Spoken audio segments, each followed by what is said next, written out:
El Ministerio Apostólico Altar de Jehová de Eclesia presenta lo mejor del trigo. Apóstol Lourdes Bravo de Villar.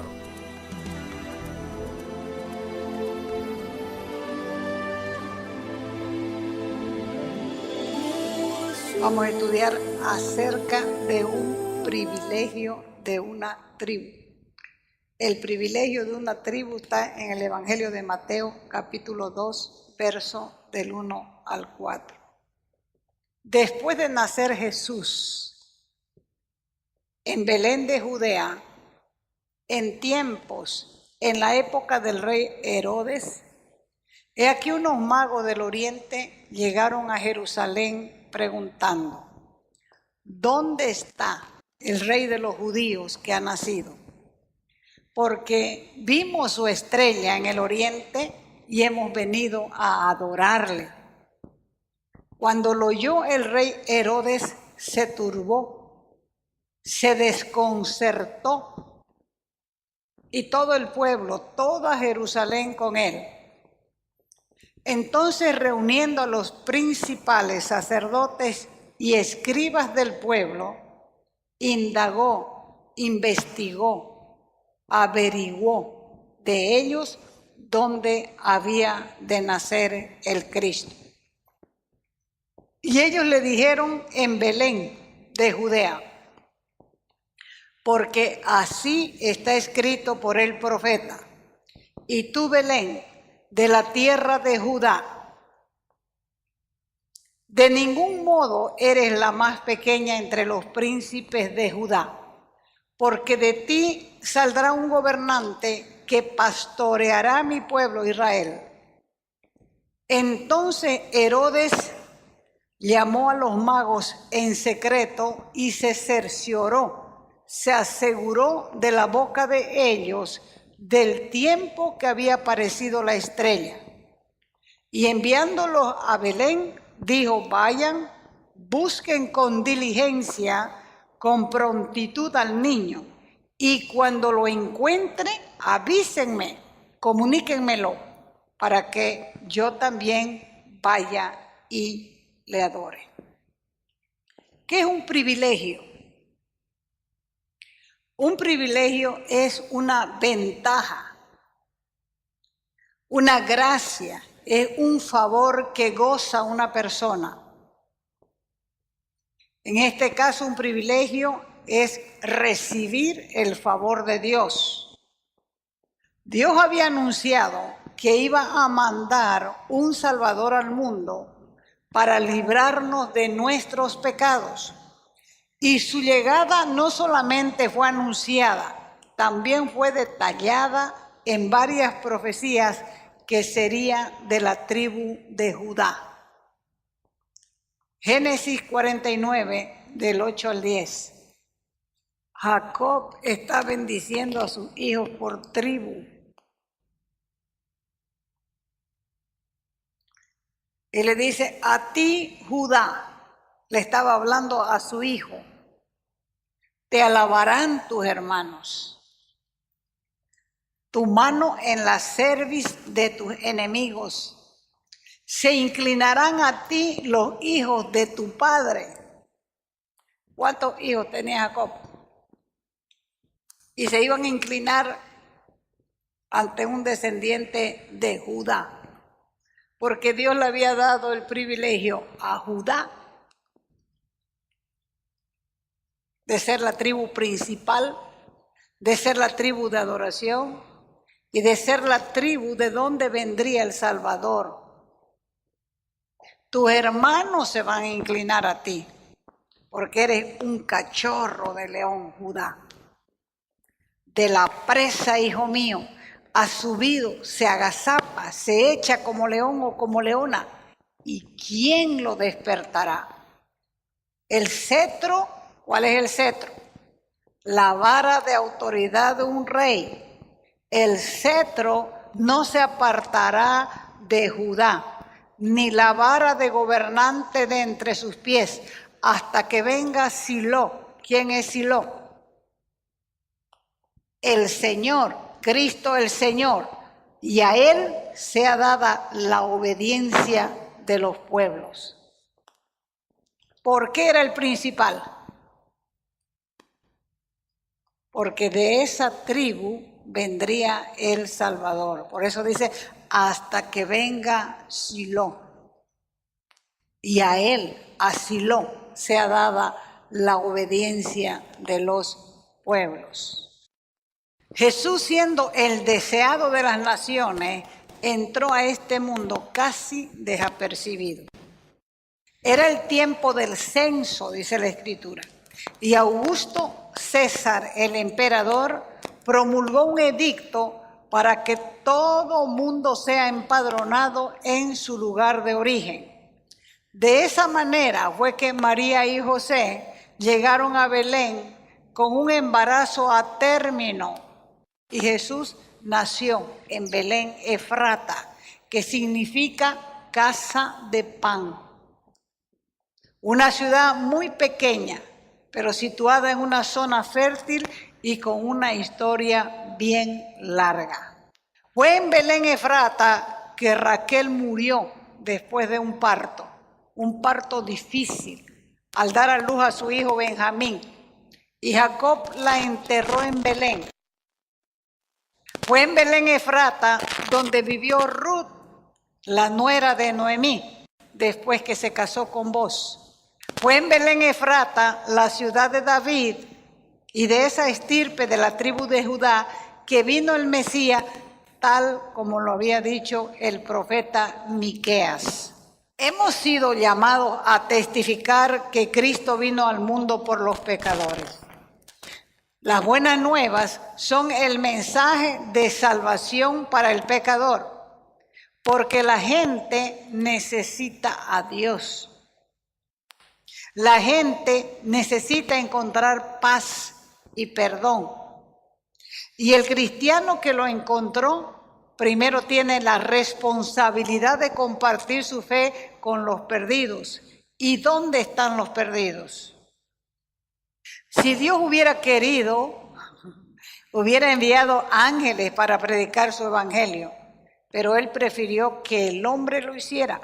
Por eso es que nos ha encomendado el ministerio de la reconciliación. Por eso el salmista decía, ¿qué es el hombre para que de él tengas memoria? Y el Hijo del Hombre para que lo visites. El nacimiento del Salvador del mundo no podía quedar anónimo, no podía quedar en la oscuridad, no podía pasar desapercibido, porque el que era la luz estaba en el mundo. El mundo fue creado por medio de él, pero el mundo no lo reconoció. Vino a los suyos, dice, a su pueblo, a su nación, y los suyos no le recibieron. Con todo el nacimiento del Salvador tuvo sus rayos de gloria, porque los pastores fueron visitados por los ángeles. Los magos de Oriente vinieron a adorarle también, porque en el cumplimiento del tiempo, en el kairos de Dios, llegó el Mesías cuando la humanidad se había degradado. Siglos de transgresión habían pasado. El paganismo orquestado por Satanás había apartado a los hombres del conocimiento de Dios, implantando su propio fundamento de que el hombre podía ser salvo por sus buenas obras. Así que los judíos monopolizaron la fe, privando a Dios de su gloria y defraudando al mundo con un evangelio falsificado, aguado, blando. Y mientras iba creciendo más y más un clamor de redención. Así que los primeros en recibir la noticia fueron los pastores. Ellos dicen que estaban cuidando sus rebaños. Y se le aparecieron los ángeles y les dijeron, traemos noticias de gozo. En la ciudad de David ha nacido un Salvador que es Cristo hizo el Señor. Así que cuando los ángeles terminaron de dar el mensaje, se fueron al cielo y los pastores se dijeron unos a otros, vamos a ver si lo que nos han dicho es verdad.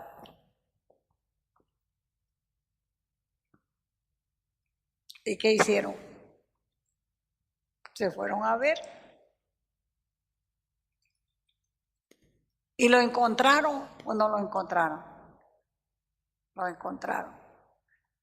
Cualquiera puede pensar que en un pueblo pequeño como Belén las noticias correrían como reguero de pólvora. Pero sin embargo, el bebé Jesús vivió 2 años en Belén. Hasta que llegaron los sabios de Oriente. 2 años. ¿Quiénes fueron los primeros que los recibieron? Los pastores. Todo eso sucedió en los días de Herodes. Herodes era un político, militar, constructor. Era del linaje de Esaú. Era descendiente de los edomitas. Recuerden que Esaú se fue a una zona que se llamaba Edom. ¿Y Edom qué significa? Ver rojo.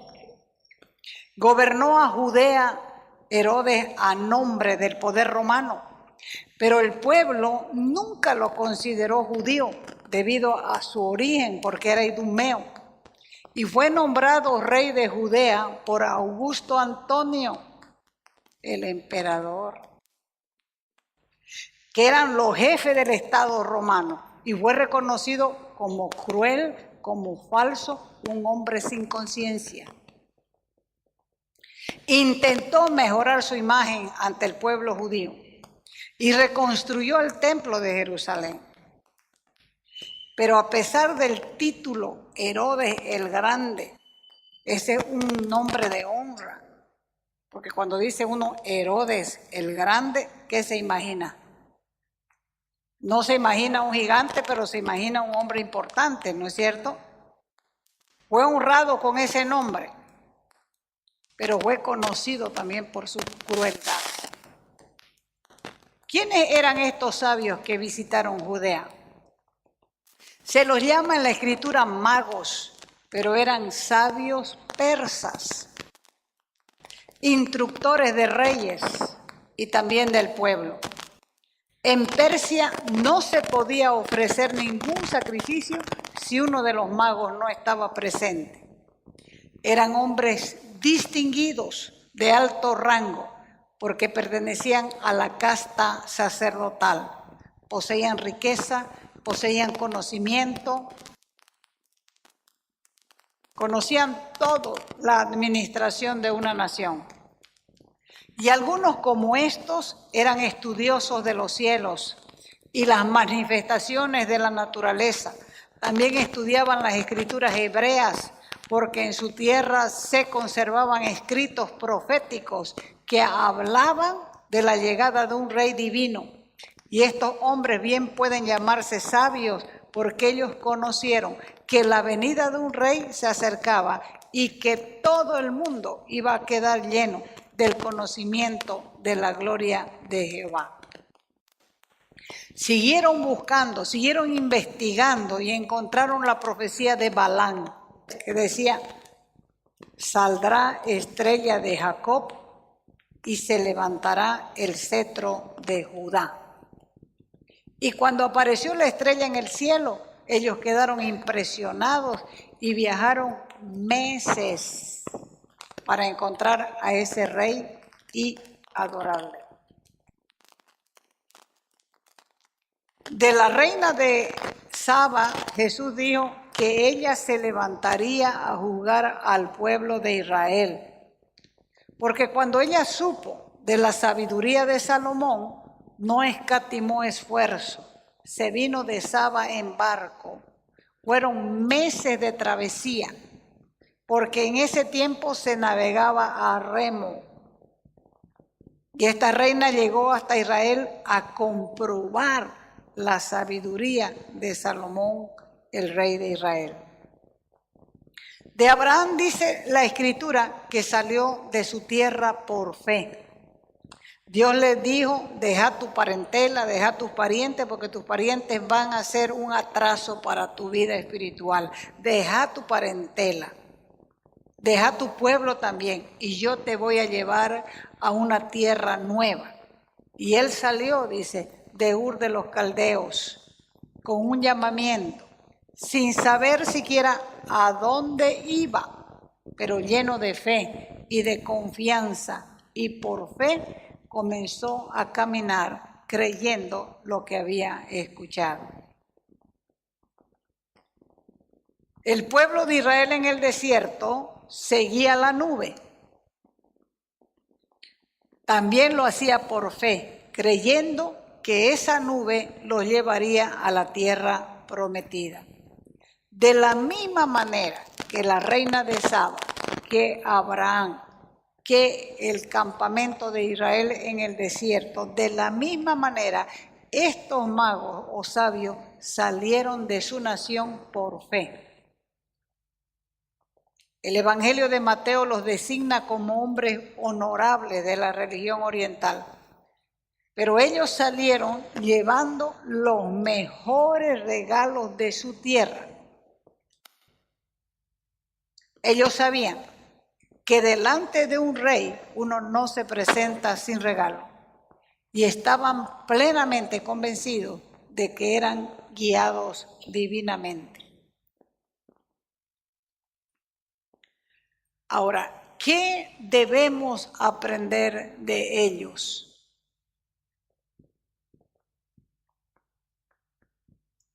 En primer lugar, la diligencia. ¿Qué es diligencia? La diligencia es una virtud con que se combate la flojera. Ellos fueron diligentes en buscar al rey de las profecías hebreas. Cuando el centurión romano se acercó a Jesús buscando sanidad para su criado, Jesús dijo, les digo que muchos vendrán de oriente y de occidente y van a participar del banquete con Abraham, con Isaac, con Jacob en el reino de los cielos. Pero a los súbditos del reino que sean negligentes, que sean flojos, que no entiendan las cosas que Dios demanda, que no lean su palabra, que no buscan a Dios, se les echará afuera a la oscuridad, donde habrá llanto y rechinar de dientes. ¿Por qué van a entrar los de oriente y de occidente y los creyentes se van a quedar afuera? Por flojos, por falta de diligencia, por falta de amor a las cosas de Dios. ¿Qué más debemos aprender de ellos? En primer lugar, la diligencia. En segundo lugar, eran estudiosos. El cristiano tiene que ser estudioso. Pablo le escribió a Timoteo diciéndole, desde tu niñez conoces las sagradas escrituras. Esas sagradas escrituras te pueden dar sabiduría, la sabiduría necesaria para la salvación mediante la fe en Jesucristo. Porque las escrituras te dan sabiduría, porque Jesús es la palabra viva y la Biblia es la palabra escrita. El nacimiento de Jesús fue anunciado a los pastores por los ángeles y a los magos por medio de una estrella. Esto nos muestra dos cosas. Que Dios nos habla en el lenguaje que nosotros podemos entenderle. Porque Él no es complicado, Él es sencillo. Él sabe cómo puedes entender. Para quien quiere encontrar a Cristo, no hay obstáculo que se lo impida. Nada ni nadie puede impedirte esa búsqueda. No hay marido, no hay esposa, no hay padre, no hay madre, no hay hijo, ni el mismo diablo te lo puede impedir.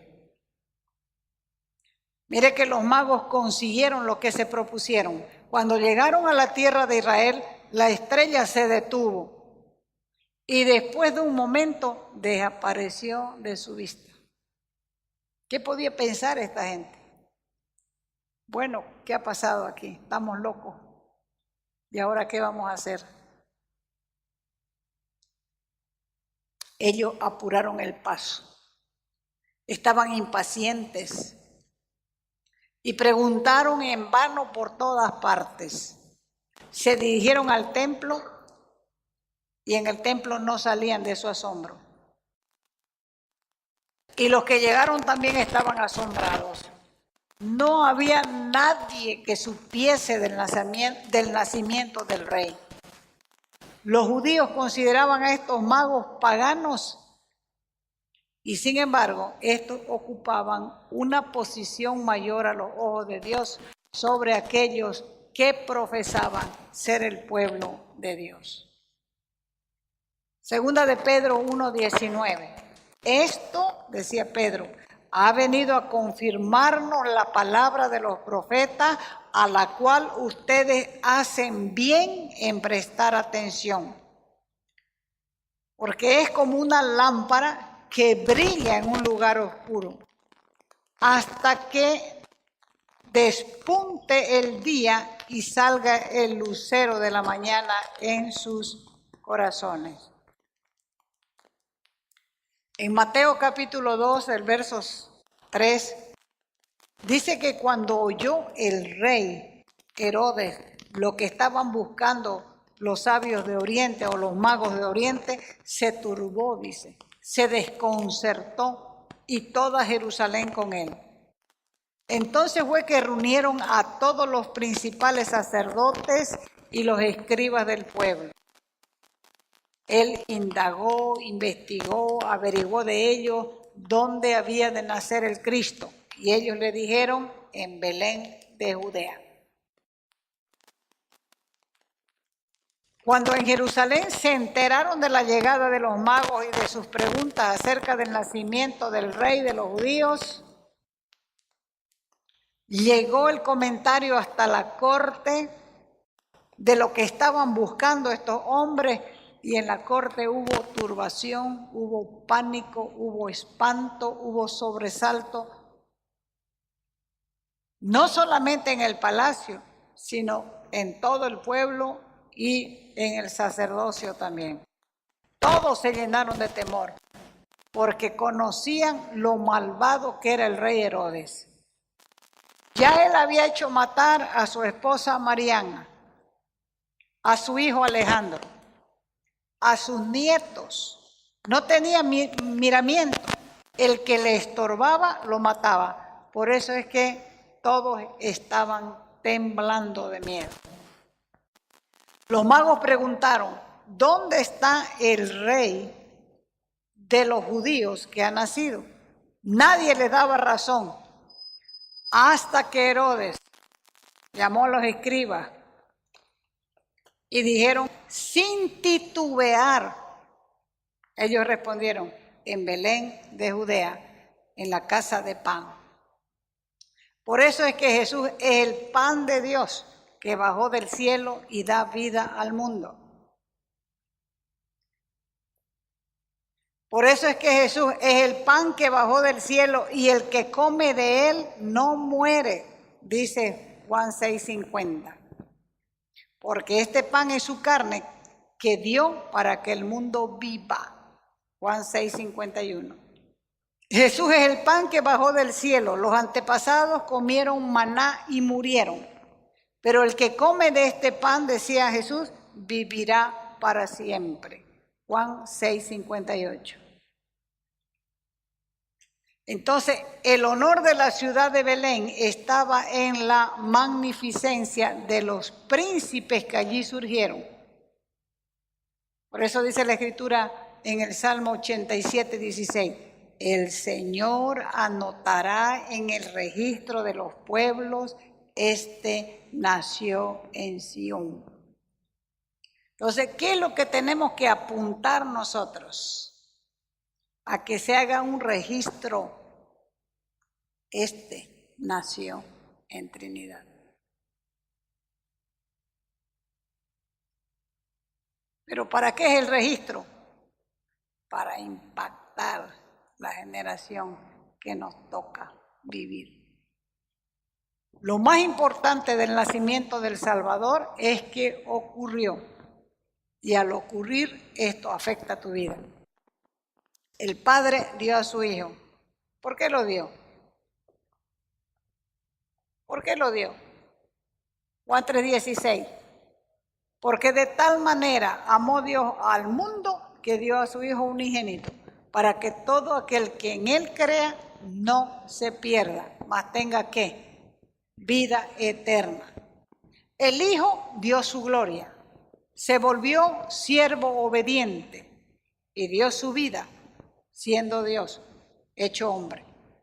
Por eso es que Filipenses dice, Cristo Jesús, el cual siendo en forma de Dios, no estimó el ser igual a Dios como cosa que aferrarse. No se aferró a eso, sino que se despojó de su divinidad, se despojó de sí mismo, tomó forma de siervo, hecho semejante a los hombres, y estando en esa condición de hombre, se humilló a sí mismo, haciéndose obediente hasta la muerte de su ego primero y la muerte de la cruz. Para el mundo significa que Dios proveyó un Salvador. Por eso es que los ángeles dijeron, le damos nuevas de gran gozo, que será para todo el pueblo. Les ha nacido hoy en la ciudad de David un Salvador que es Cristo el Señor. Entonces, ¿cuál es lo más importante del nacimiento del Salvador? Que Él vino. ¿Y qué dijo cuando se iba? ¿Qué dijeron los ángeles? Ese mismo que están mirando irse, ese mismo va a volver, va a venir. Pero si Él cumplió la primera vez, ¿será que no va a cumplir la segunda vez? Que no te quede duda, pues. Si Él dejó su gloria, se volvió un siervo obediente y dio su vida siendo Dios, es porque te ama verdaderamente. Póngase de pie. Levante su mano y dígale al Señor, te doy gracias, Dios. Valoro tu sangre, valoro tu sacrificio. Quiero leer tu palabra, quiero entender tus verdades, quiero conocer más de ti, quiero apasionarme por tus cosas. Me ofrezco voluntariamente. Hazme recordar que me estoy ofreciendo en sacrificio y es un sacrificio vivo, santo, y quiero que sea agradable para ti. Ayúdame a ser obediente y quiero que tu sangre sea efectiva sobre mi vida, siempre, continuamente, Señor. Que yo encuentre en ti el socorro oportuno para mi necesidad. Gracias, eterno. Gracias, poderoso. Gracias, único. Gracias, verdadero.